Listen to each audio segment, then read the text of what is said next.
நண்பர்களே, உங்கள உள்ள சீனியர்ஸ் அவங்க அந்த நாட்களை கூட பார்த்திருக்காங்க. இந்த விஷயம் நாட்டோட பிரதம மந்திரி சொன்னாரு. தில்லியில இருந்து ₹1 அனுப்புனா அதுல 15 பைசா தான் ஏழ்மையான கிராமத்துக்கு போய் சேருதுன்னு. அதாவது அரசாங்கத்தோட கஜானால இருந்து காசு வெளியில போகுது, ஆனா அது இன்னொருத்தருடைய ஜோபுக்கு போய் சேருது. இது எப்படிப்பட்ட ஊழல்னா, அது நேரடியா சாதாரண பொதுமக்களை பாதிக்குது. உழைப்பாளிகளின் காசு அரசாங்கத்தோட கஜானாவில இருந்து வெளியில போகும். ஆனா லேபரர்ஸ்க்கு லேபர் கிடைக்காது.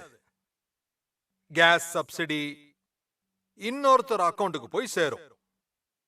அவங்க ஸ்காலர்ஷிப் வாங்குறதுக்கு கூட லஞ்சம் கொடுக்க வேண்டியதா இருக்கும்.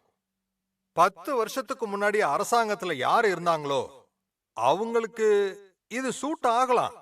அவங்க அரசியலுக்கு இது ஒத்து வரலாம். ஆனா நண்பர்களே, நாங்க அரசாங்கத்தின் கஜானாவின் இந்த கொள்ளைய முழுமையா தடுத்து நிறுத்திட்டோம். நாங்க ஜன்தன், ஆதார், அப்புறம் மொபைலோட சக்தியை அதிகரிச்சிருக்கோம். நாங்க டைரக்ட் பெனிஃபிட் டிரான்ஸ்பர் டிபிடி மூலமா 34 lakh crores of rupees 34 லட்சம் ரூபாய் நேரடியா பயனாளிகளுடைய பேங்க் அக்கவுண்ட்டுக்கே கிரெடிட் கொடுத்தாச்சு. ஒருவேளை இதுக்கு முன்னாடி இருந்த நிலைமையா இருந்தா, அதாவது ₹1 15 பைசா தியரியா இருந்தா, அப்போ 27, 28 லட்சம் கோடி ரூபாய் ஏழைங்க கிட்ட எப்பவும் போய் சேர்ந்திருக்காது, வேற எங்கேயாவது போயிருக்கும். 27, 28 லட்சம் கோடி வெவ்வேறு திட்டங்களுக்கு கிட்டத்தட்ட 10 கோடி பயனாளிகள் இருக்காங்க. அதுல இன்னும் பிறக்காதவங்க கூட இருக்காங்க. ஆனா பேப்பர்ஸ்ல அவங்க உயிரோட இருக்காங்க. அவங்க இந்த திட்டங்களுக்கு பயனாளிகள் ஆயிட்டாங்க. நாங்க அந்த மாதிரி 10 கோடி ஃபோர்ஜரி கேஸ நீக்கி இருக்கோம். அப்படின்னா இதுல பெனிஃபிட் அடைகிற மக்கள் மோடிக்கு ஜால்ரா தட்டுவாங்களா என்ன?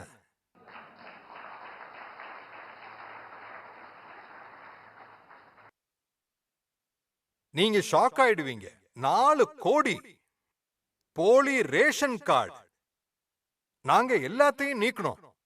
நீங்க யோசிச்சு பாருங்க, இது எவ்வளவு பெரிய ஊழல்னு, ஏழைங்களோட எவ்வளவு பெரிய உரிமையை கொள்றாங்கன்னு. இன்னைக்கு ஹால்ல உட்கார்ந்து இருக்கிற ஒவ்வொருத்தரும் அந்த ஏழைங்களோட முகத்தை ஞாபகப்படுத்திக்கணும். யாருக்கு ரேஷன் தேவையோ அவங்களுக்கு ரேஷன் கிடைச்சே ஆகணும். ஆனா அவங்களுக்கு கிடைக்க மாட்டேங்குது.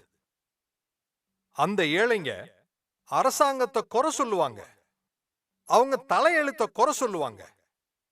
இன்னைக்கு எங்களோட அரசாங்கம் அதே ஏழைக்கு one nation one ration card கொடுத்திருக்கு.